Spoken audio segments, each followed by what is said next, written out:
He never believed aliens were real. Not really. Even after the news channel showed ships in the sky and world leaders shaking hands with beings from other stars, he thought it was politics, technology, maybe even a trick. But the day she spoke to him, everything changed, and it started with a simple question that felt heavier than any truth he had ever carried. The academy was quiet that morning, too quiet, as if even the walls were listening. Ever since Earth joined the Galactic Alliance, a small number of alien students have been sent to study with humans. The government called it cultural exchange, the teachers called it progress, but the students called it something else. They called it fear. He was not popular, not loud, not important. He was the kind of boy who sat near the window and watched the sky as if expecting something to fall from it. He noticed details others ignored, small pauses in speech, strange patterns in behavior. And when the alien students arrived, he noticed her first. She looked almost human, her skin was pale but smooth like glass. Her movements were soft but too controlled, as if every step was calculated. And her eyes were the problem. They were deep silver with no clear pupil, like two quiet moons floating in shadow. When she looked at someone, it felt like she was reading more than their face.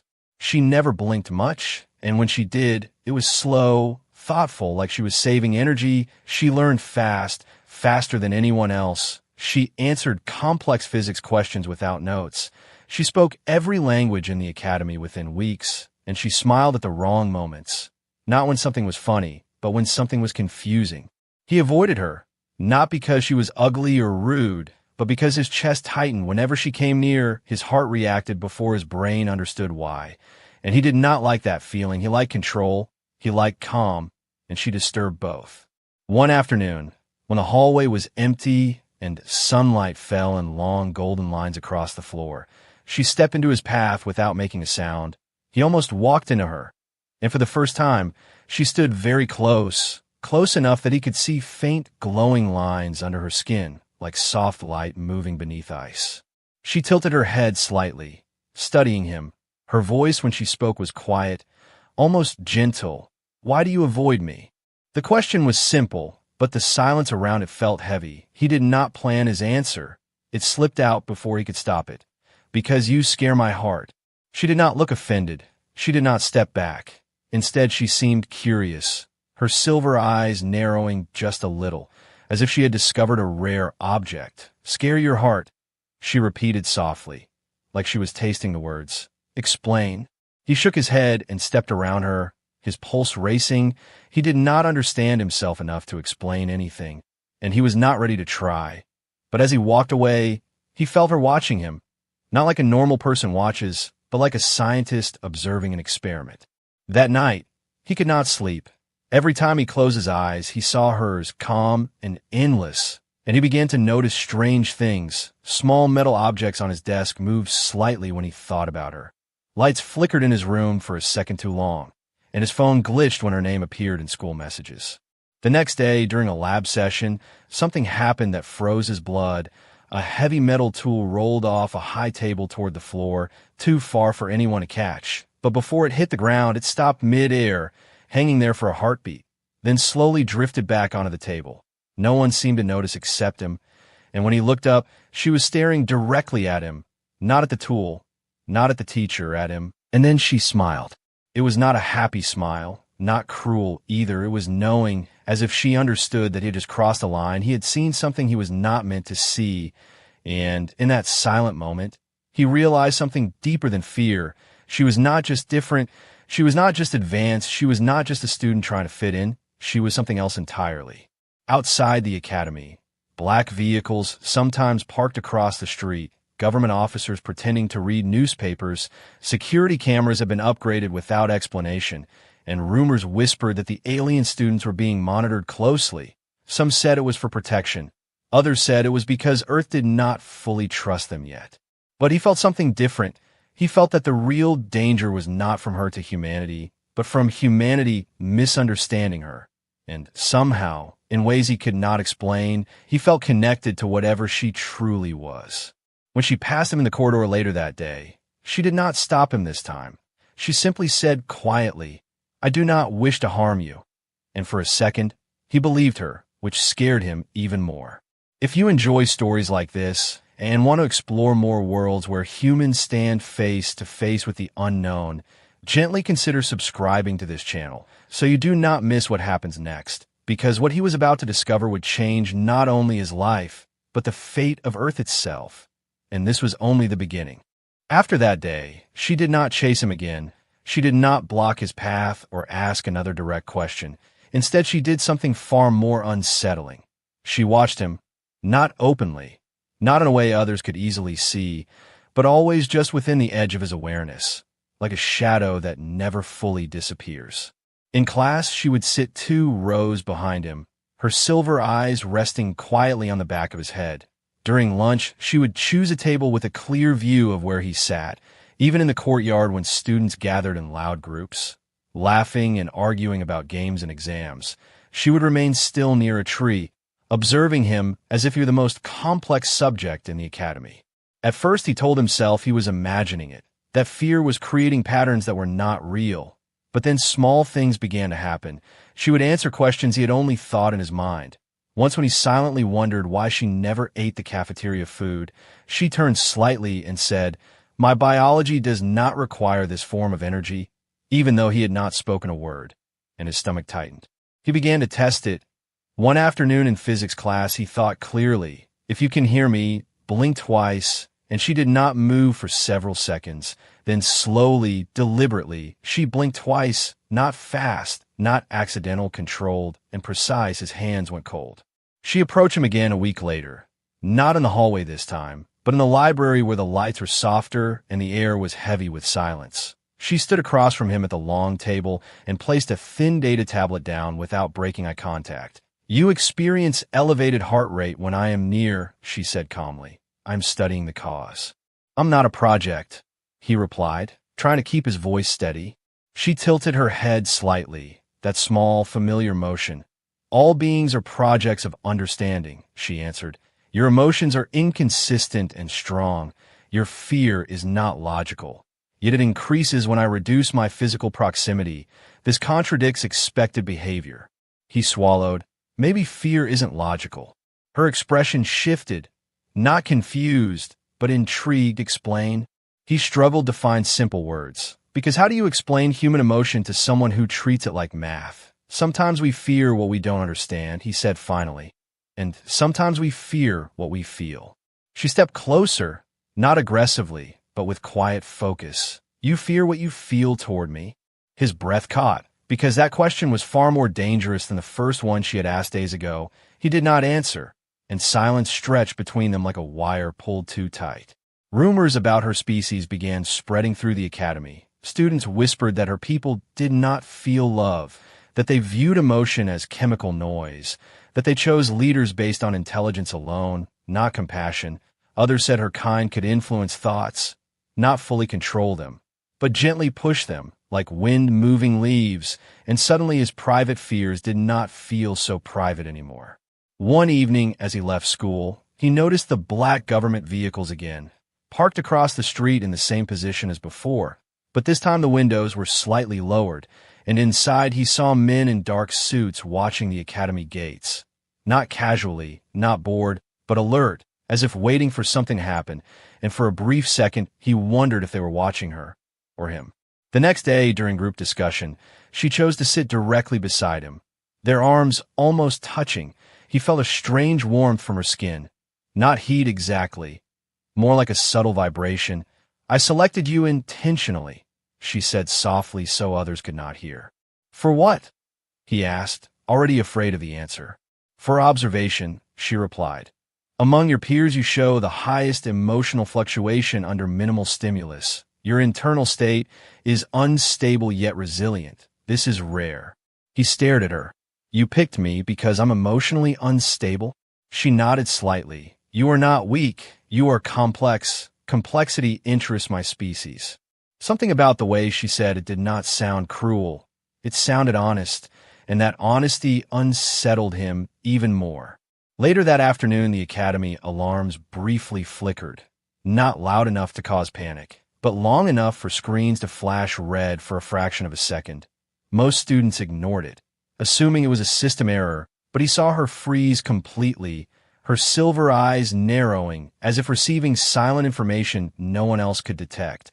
And in that still moment, he understood something important. She was not just watching him. She was connected to something far bigger.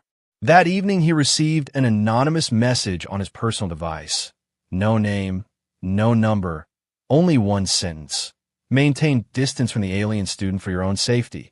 And before he could trace it, the message deleted itself. The next morning, she approached him before class began, her voice even softer than usual. Human authorities have increased surveillance, she said. They consider my presence a potential threat. Are you? He asked quietly. She held his gaze for a long time before answering. That depends on the outcome of my evaluation. His heart pounded in his ears. Evaluation of what? She looked past him toward the sky visible through the classroom window, where clouds moved slowly like silent ships. Evaluation of your species, she said at last. My people do not invest resources without purpose. A chill ran through him. And if we fail? Her eyes returned to his, calm and unreadable. Then adjustments will be made. The way she said it was not cruel, not angry, just factual, like stating the weather, and that calmness frightened him more than any threat could have. As the school day ended, he realized something terrifying. She had not been watching him out of curiosity alone. She had been measuring him, testing him, perhaps even using him as a small window into the human condition. And somewhere beyond the clouds, beyond satellites and defense systems, there might be others waiting for her report. When she passed him in the corridor that afternoon, she paused just long enough to whisper, "You continue to scare your own heart more than I ever could." And for the first time, he wondered if she was right, because the real fear was no longer just about what she was, but about what her presence meant for all of humanity, and whether his unstable, emotional heart might somehow play a role in a decision far larger than either of them. For several days after that warning, the academy felt different, as if the air itself carried a quiet pressure that no one could explain. Students laughed a little less loudly. Teachers checked their devices more often, and the black vehicles across the street no longer pretended to hide. They were simply there, engines running, windows dark, watching. He tried to avoid her again, not out of simple fear this time, but because he understood something had shifted. Whatever evaluation she was conducting was no longer just curiosity. It was part of something official, something structured, and possibly something final. But avoiding her proved impossible.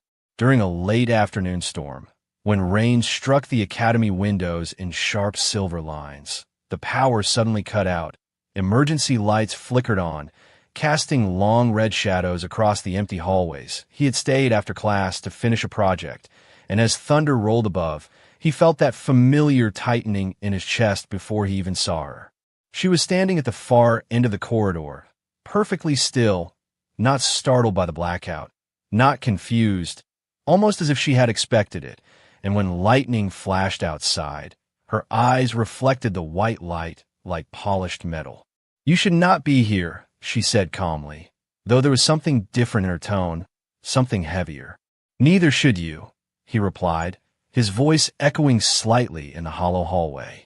For a moment, they simply stood there with the storm raging outside.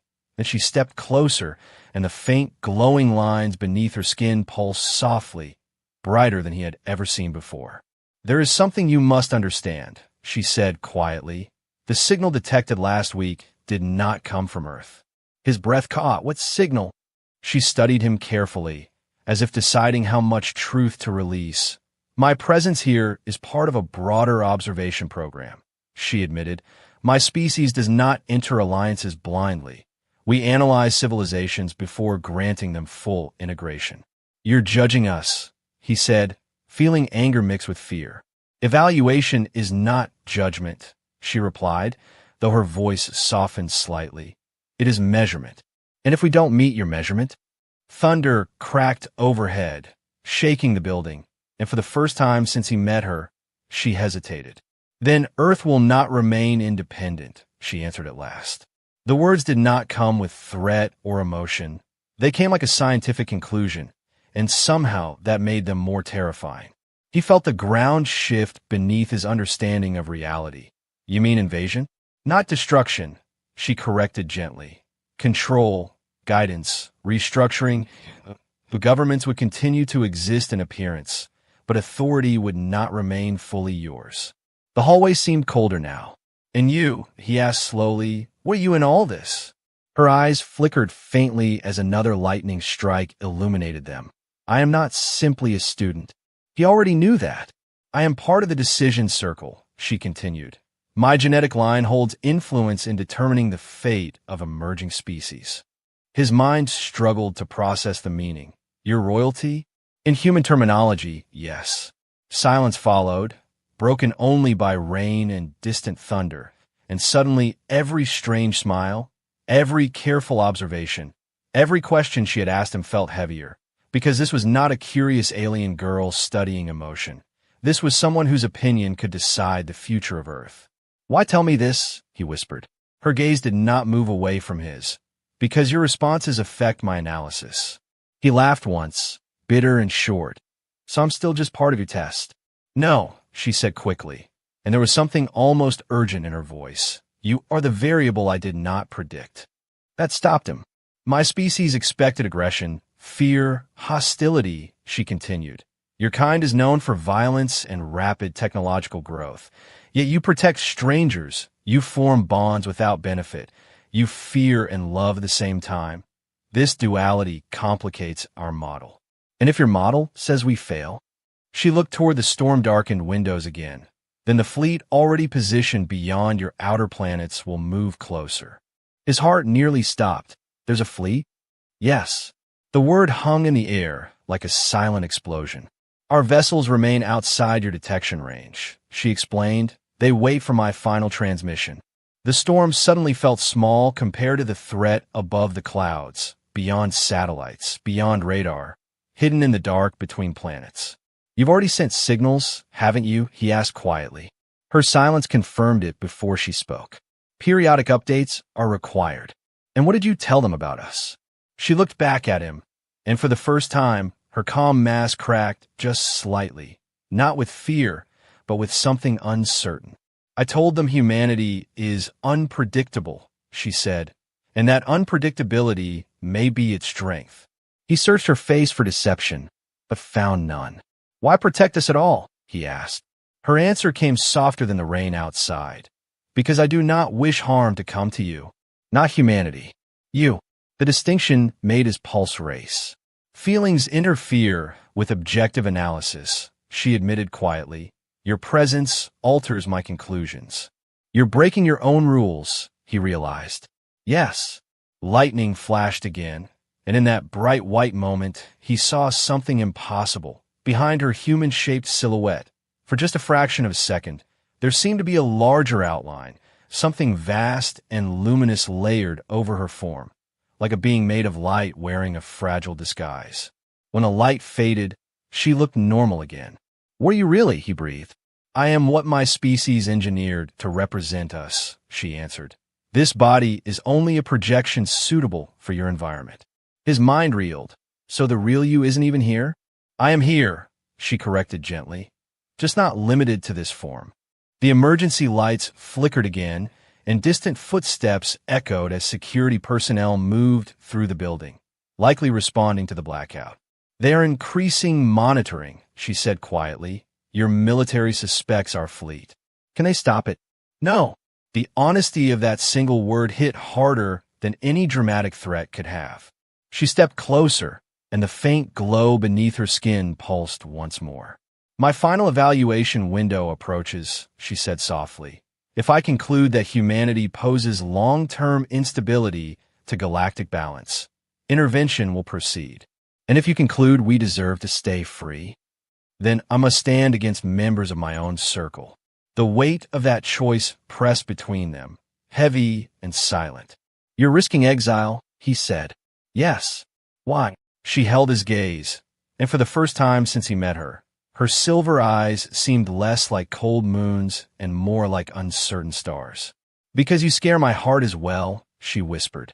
The confession felt more dangerous than any alien fleet. Somewhere far beyond the storm clouds, unseen ships waited in darkness, engines silent, weapons cold but ready. And here, in a dim hallway of a human academy, The fate of Earth balanced not on weapons or armies, but on the unstable, unpredictable emotions of two young beings standing face to face in the flickering red light. The test did not begin with explosions or alien ships darkening the sky. It began quietly, almost invisibly, in small failures that most humans dismissed as coincidence. Satellites lost connection for a few seconds longer than usual, global networks slowed, power grids flickered across several cities at the same exact time, and governments blamed solar activity. But he knew better, because the moment the first worldwide blackout struck, she closed her eyes, as if listening to something far above. Earth. Entire districts went dark in the middle of the day. Traffic systems froze. Trains stopped between stations. Hospitals switched to emergency generators, and panic spread faster than the darkness itself. People rushed into streets. Phones lost signal. Rumors flooded what little communication remained. Some shouted that invasion had begun. Others blamed hackers. But in the chaos, something unexpected happened. Humans helped each other. Strangers directed traffic without being asked. Shop owners handed out water freely. Neighbors checked on elderly residents. Hospital workers stayed past their shifts even without pay confirmation, and in apartment buildings lit only by candles. Families shared food with people they barely knew. It was messy and imperfect. There were arguments and fear, but there was also effort, raw and immediate. She walked beside him through the dim streets as sirens echoed in the distance, her silver eyes absorbing everything, recording not just actions but expressions, trembling hands holding flashlights for others, children calming frightened pets, teenagers forming groups to protect smaller kids from opportunistic looters. And though crime did increase in some corners, it did not dominate the city the way fear expected it to. This was not predicted, she murmured softly. What did your models say? He asked, watching volunteers form a human chain to move medical supplies across an intersection. They predicted fragmentation, she answered, rapid descent into violence and self-preservation at the cost of communal stability. Well, he said quietly, we're good at fighting, but we're also good at protecting. High above the planet, hidden beyond lunar orbit, silent vessels observe through instruments far beyond human technology, scanning emotional patterns, measuring response ratios, analyzing communication attempts between governments. The blackout was not random. It was controlled stress, a simulation of vulnerability. For 48 hours, Earth functioned under pressure. Military forces prepared defenses in secret. Fighter jets scrambled on standby. Global leaders held emergency meetings in underground facilities, but no alien ship appeared in the sky. No weapon fired. The true battlefield was psychological. Would humanity turn against itself, or would it stand together? On the third night, riots broke out in one major city when false news spread that the blackout would last months. Fear erupted into violence. Fires burned across several blocks, and armed groups clashed with police. He watched the live footage on a battery-powered screen in a shelter where citizens gathered for safety, and he felt dread rising. She watched beside him, silent. Is this what they want to see? He asked bitterly. They want to see truth, she replied. And this is part of it. Yes. But even in that burning city, something unexpected happened again. Community leaders stepped into the streets, not with weapons, but with megaphones and open hands. They convinced groups to stand down. Volunteers formed fire lines to stop buildings from collapsing into each other. Doctors treated injured protesters and officers alike without discrimination, and slowly, painfully, the violence decreased. Her glowing lines flickered faintly beneath her skin as if processing too much data at once. Your species is contradictory, she whispered. We know, he replied. On the fourth day, water systems were temporarily interrupted in several regions. Another stress point, another silent probe, but once again, distribution networks formed through social media and local radio. Farmers donated supplies, delivery drivers volunteered vehicles, and despite exhaustion and fear, society bent but did not break. That night, she asked him to walk with her to the highest building in the district. The city below still partially dark, but glowing with scattered lights like fallen stars. Emergency vehicles moved through streets in organized patterns. not chaos. My fleet debates intervention, she said quietly, her eyes focused on the horizon where clouds met distant mountains. Because of the riots? Because of potential, she corrected. He turned to her. Potential for what? For rapid growth, she said. Your species advances fastest under pressure. Suffering accelerates innovation. Unity strengthens identity. My circle fears that if left unchecked, humanity will expand aggressively into neighboring systems within centuries. So this isn't about us failing, he realized slowly. It's about us becoming strong. Yes. The truth felt heavier than invasion. They think we'll become a threat. They think you already are, she replied. Below them, a group of civilians repaired a damaged power line under supervision of trained engineers, risking their safety to restore light to a hospital wing. And as electricity surged back into that building, cheers rose into the night air. She watched that moment closely, her silver eyes reflecting the sudden brightness. Your courage is inefficient, she said softly, but effective. He almost smiled. That's humanity. A vibration passed through the air then, subtle but powerful, not thunder, not machinery, something deeper, something cosmic. And for the first time, faint streaks of light appeared high in the upper atmosphere, invisible to most eyes but clear to hers. They are repositioning, she said quietly. His throat tightened. Is that good or bad? They are uncertain, she answered. Uncertainty was better than decision. But then her expression changed slightly, and he saw calculation return to her features. There is one final phase, she admitted. What phase? Direct moral assessment. He felt cold despite the warm night air. What does that mean? It means they will create a scenario where humanity must choose between survival and sacrifice, she said, her voice steady but softer than ever before, and they will measure which choice dominates. He looked out over the city, at the small lights returning one by one, at the people still moving, still rebuilding. And if we choose wrong? Her silence answered before words did. Far beyond the clouds, beyond satellites and human reach, engines of distant ships hummed faintly in vacuum darkness, waiting for her conclusion. And as she stood beside him on that rooftop, torn between loyalty to her people and growing connection to his, he understood something terrifying and powerful at the same time. Humanity was not being tested for weakness. It was being tested for worth. And the next choice Earth made might determine whether it would rise freely among the stars or kneel beneath them. The final phase did not arrive with warning sirens or visible ships descending from the sky. It arrived disguised as tragedy, as a single impossible choice presented to the world without explanation. And when it happened, even she seemed shaken by its severity. A massive object appeared in Earth's upper atmosphere, not large enough to be a warship, but powerful enough to disrupt global systems. It positioned itself above a densely populated coastal region, its energy signature unstable, its orbit decaying slowly. Scientists across the planet scrambled to analyze it, and within hours the truth became clear. If it fell, millions would die.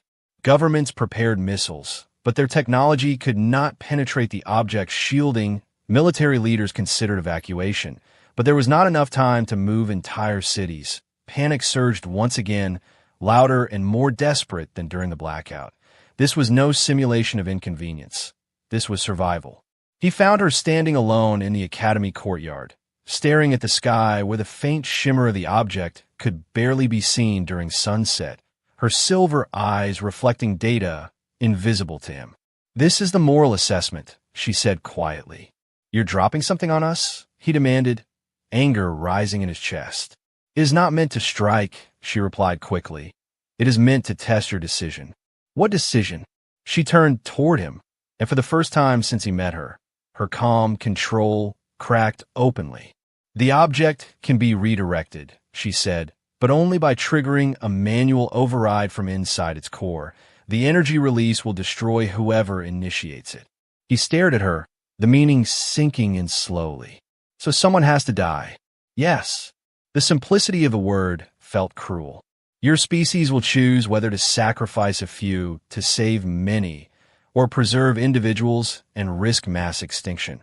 This choice reveals moral structure. And if we refuse, then the object will continue its descent. He stepped back, disbelief mixing with fury. This is twisted. It is efficient, she answered softly, though her voice carried doubt. Within hours, global leaders announced the reality to the public.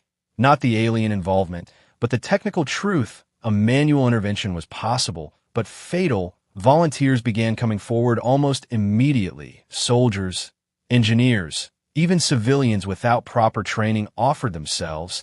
Social media flooded with messages of farewell and courage. Parents recording videos for children. Strangers calling into news stations saying they were ready to go. She watched the broadcasts with something close to shock. They volunteer without compulsion, she murmured. That's who we are, he replied. Her glowing lines pulsed unevenly beneath her skin, a sign he had learned meant internal conflict. There is more you must know, she said suddenly. What now? She took a step closer, lowering her voice though no one else stood nearby. The object is not fully autonomous, she admitted. I have authority to override the requirement. He froze. You could stop it without anyone dying? Yes. Then why don't you? Her silence stretched painfully. Because if I interfere without justification, she said at last, I lose my position within the decision circle permanently. I will be stripped of rank, influence, and protection. Protection from what? She looked up at the fading sky. My own people. The truth felt heavier than anything before. You're not just royalty, he realized slowly. You're their executioner. I am their instrument of balance, she corrected quietly, though the words sounded less certain than before. And if you choose us, I'll become an exile. The word hung between them like a blade. An exile among beings far more powerful than humans could imagine. He stepped closer, heart racing, not from fear this time, but from clarity. Then choose exile, he said firmly. Her eyes locked onto his. You asked me to abandon my civilization for yours. No, he replied softly. I'm asking you to choose what you believe is right. Above them, news networks counted down estimated impact time. Governments selected a small team of volunteers trained for space insertion. Families gathered in tears. The world braced itself for sacrifice. She closed her eyes briefly, and when she opened them again, something had changed. There is another truth, she confessed, her voice barely above a whisper. What truth? My species does not experience attachment naturally, she said. We engineered emotional capacity in certain members of the circle to better analyze emerging civilizations. He stared at her. You were designed to feel. Yes. And now? Now the emotion exceeds design parameters. A faint tremor moved through the air, distant engines preparing for launch, human volunteers boarding a spacecraft that would carry them towards certain death. You scare my heart, she repeated softly, the same words he had once said to her, because you have shown me something my creators did not intend. What? Choice without calculation. Tears filled the eyes of families watching launch footage on giant screens across cities. The spacecraft rising into the darkening sky, carrying heroes ready to die. Her silver gaze followed it upward. If I allow this sacrifice, she said quietly, my people will confirm humanity's worth, but they will also learn how easily you give yourselves away. And if you stop it, he asked, they will see my defiance. The spacecraft near the unstable object, final communications transmitting across the globe, volunteers speaking calmly despite knowing they would not return. Her glowing lines flared suddenly brighter than ever before. I was sent to judge you, she said, voice trembling for the first time. But I have become part of what I judge. The countdown reached its final seconds. And in that moment, suspended between loyalty and exile, between alien empire and fragile humanity, she lifted her hand toward the sky, silver light gathering around her fingers, and prepared to make a choice that would reveal not only the truth about her species, but the truth about who she had become. The countdown reached 0, and for a fraction of a second the entire world seemed to hold its breath. The volunteer spacecraft hovered near the unstable object, its hull glowing from the intense radiation. Inside, Men and women waited for the final command to initiate the manual override that would end their lives and save millions. And down on Earth, billions watched in silence, unaware that the real decision was no longer in human hands. She stood beside him in the courtyard, her raised hand trembling slightly as silver light spiraled around her fingers, brighter than ever before, the faint glowing lines beneath her skin now blazing like rivers of energy, and high above the planet, hidden beyond the atmosphere. Alien vessels adjusted formation as her signal signature shifted abruptly. "They are monitoring my neural channel," she whispered, her voice strained but steady. "If I interfere, they will know immediately." "Then let them know," he said, his heart pounding against his ribs, not with fear of aliens now, but fear of losing her. The spacecraft crew began final transmission, calm voices speaking final words to loved ones, promising that their sacrifice would mean something, and the entire planet listened, united in sorrow and pride, ready to honor the dead before they had even died. Her eyes flickered rapidly as streams of invisible data moved through her consciousness. Arguments from the decision circle pressing against her mind, cold logic demanding adherence to protocol, reminding her of duty, of balance, of the thousands of civilizations that had already been reshaped under similar evaluations. "You were created for this," distant voices echoed through her neural link, emotionless and vast. "Do not contaminate the assessment." He could not hear them, but he saw the conflict written across her face, saw the internal battle that was tearing through whatever she truly was beyond that fragile human projection. "You told me fear is not weakness," she said softly without looking at him. "You said it means you care." "I meant it," he replied. The spacecraft reached the object's surface, docking clamps extending, volunteers preparing to step into a chamber that would ignite with lethal energy once activated. "If I choose you," she continued, her voice trembling slightly, "I lose my place among my kind. I become a political liability, possibly a target." "You won't be alone," he said quietly.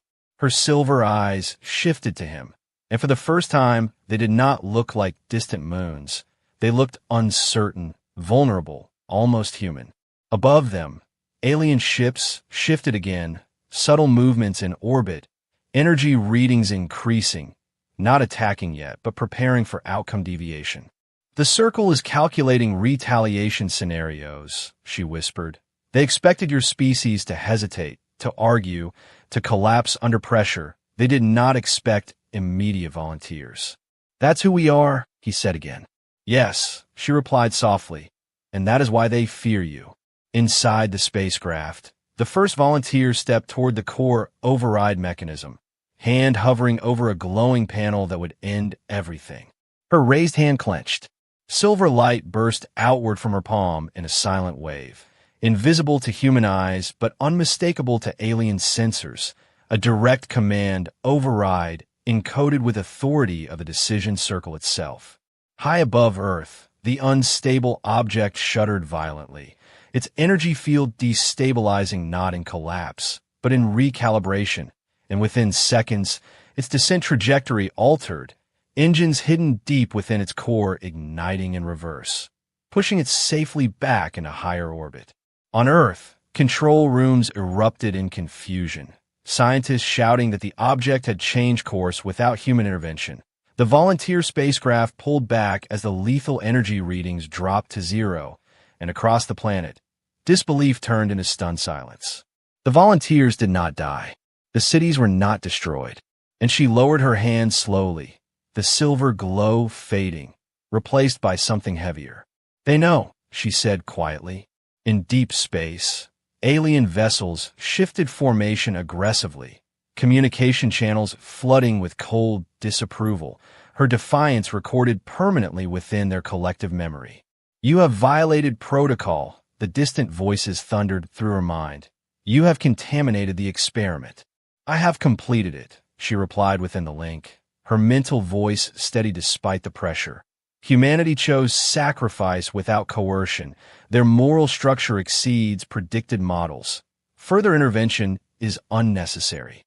"You act from emotional corruption," the circle accused. I act from updated data, she responded. Down below, the world erupted into celebration. News networks scrambling to explain the sudden salvation. Governments claiming successful defensive maneuvers, unaware that the true defense had stood quietly in a school courtyard. He stepped closer to her as she swayed slightly, the energy expenditure clearly taking a toll on her physical form. What happens now, he asked. Her eyes closed briefly before opening again, dimmer but resolute. My authority is suspended, she said. The fleet will withdraw temporarily, but my status is revoked. Revoked how? I'm no longer protected by the Circle, she explained. To them, I am compromised. Above Earth, one by one, faint streaks of light shifted away from orbit, alien ships retreating into deep space, not defeated, but reconsidering. She's saved us, he whispered to himself, watching the sky. No, she corrected softly. You saved yourselves. I only refuse to let you die proving it. A final surge of alien transmission passed through her mind, colder than before. You are relieved of rank, the Circle declared. You will return for reconditioning. She did not respond. Instead, she looked at him. I will not return, she said quietly. Far above, several vessels paused as if waiting for compliance. Then, after a tense silence, they resumed retreat, leaving one small signature behind, a monitoring presence, watching her choice carefully. You just stood against your entire civilization, he said, still trying to understand the scale of what she had done. Yes, she replied simply. What? She stepped closer, close enough that he could see faint cracks of fading light beneath her skin where energy had burned through her projection. Because you scare my heart, she said again. But this time the words carried warmth instead of fear, and I have decided that is not something to eliminate. The sky above returned to ordinary darkness, stars shining innocently as if nothing extraordinary had happened. But the balance of power between humanity and the galaxy had shifted quietly, permanently. And though Earth celebrated survival without knowing the truth, somewhere in deep space, a wounded empire recalculated its view of a young, emotional species that had proven something unexpected, and at the center of it all stood an alien girl who had chosen exile over obedience, and a human boy whose unstable heart had altered the fate of two civilizations. The days after the object retreated were filled with celebration, confusion, and official explanations that never fully made sense. Governments credited emergency defense systems that had never been publicly announced. Scientists spoke carefully about rare orbital anomalies, and news networks replayed footage of the volunteer spacecraft returning safely as if humanity itself had bent the laws of physics. But beneath the noise of relief, something quieter was unfolding in the dark between stars. The alien fleet did not fully disappear. It withdrew beyond visible detection, yes, but it remained within strategic distance, observing, recalculating, and debating, and at the center of their divided conclusions was her, no longer a representative of the decision circle, no longer shielded by authority, but not erased either. He noticed a change in her immediately. The faint, glowing lines beneath her skin had dimmed permanently, not gone, but softer, as if part of her connection to something vast had been severed. She moved more slowly now, not weak, but thoughtful, as if experiencing weight for the first time, and her silver eyes, once perfectly steady, now held uncertainty that looked remarkably human. They are still watching, she told him one evening as they sat on the academy rooftop, the city lights below glowing peacefully, unaware of the cosmic tension still hovering above them. Are they going to attack? He asked quietly. No, she replied, not now. Why? Because humanity has been proven. He looked at her, waiting for more.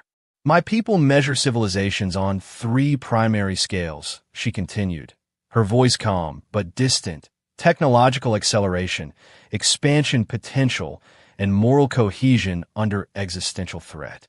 And we passed. You exceeded predicted cohesion, she said. Your species demonstrated willingness to sacrifice without centralized coercion. Your leaders coordinated globally faster than expected, and your civilian population maintained structural integrity despite systemic disruption. He allowed a slow breath. So we're safe. For now, she answered honestly. Safety in the galaxy is never permanent. Above them, faint movement shimmered beyond the visible spectrum, a single alien observation vessel remaining a silent witness, its presence subtle but intentional, a reminder that humanity had been noticed. My exile is official, she said quietly after a pause. What does that mean for you? It means I no longer possess political influence, she replied. I am classified as emotionally compromised. He almost laughed softly. That sounds like being human. She turned to him, studying his expression as if seeing it differently now. Yes, she said after a moment, it does.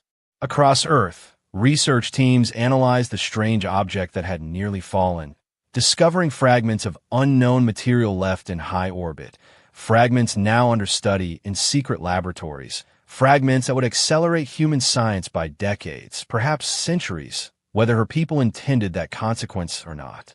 My intervention created unintended variables, she admitted. You mean we're going to grow faster now? Yes. And your people won't like that. They will adapt, she replied, though the faint flicker in her eyes suggested uncertainty.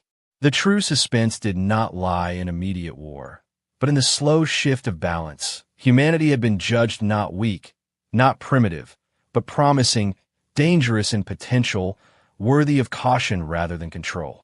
They expected to manage you, she said quietly. Now they must negotiate with you.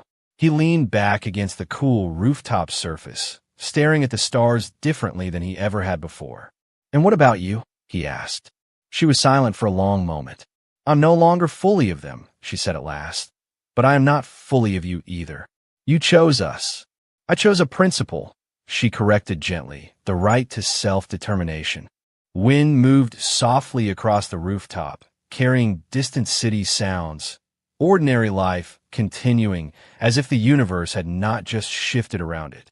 A sudden vibration pulsed faintly through the air, not violent, not threatening, but deliberate, and high above, a single beam of pale light briefly touched the upper atmosphere before fading, a silent acknowledgement from the fleet beyond. They have recorded the final outcome, she whispered. Is that good?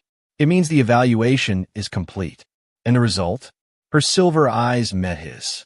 Humanity is classified as volatile but honorable, she said, expansion permitted under observation. He exhaled slowly. So we proved ourselves. Yes. A faint smile touched her lips, subtle but real. You proved that fear does not control you, she added.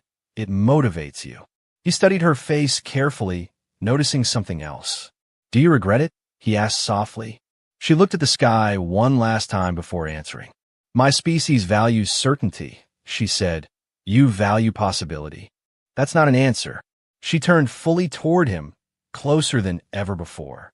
I do not regret choosing possibility, she said quietly.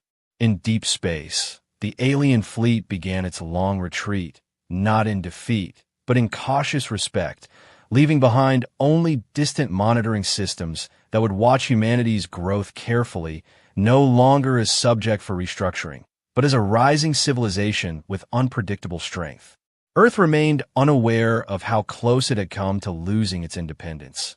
But somewhere in classified files and hidden transmissions, fragments of the truth would eventually surface, guiding future leaders differently. She stepped nearer to him, her dimmed silver eyes reflecting city lights instead of cosmic data. Do I still scare your heart? She asked softly. The same question carried in reverse. He felt the familiar tightening in his chest, but it was no longer fear of the unknown.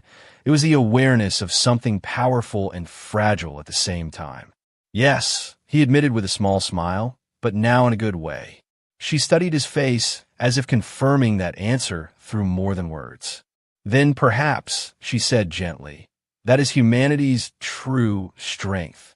Above them, the stars looked the same as they always had, but he knew now that beyond that quiet light existed civilizations capable of reshaping worlds, and yet those civilizations had paused, reconsidered, and stepped back because a species defined by emotion had chosen courage instead of collapse.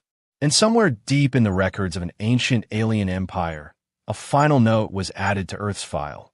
not as a warning, not as a target, but as something far more significant, a civilization that had been tested under existential threat and had answered not with surrender, not with selfish survival, but with sacrifice and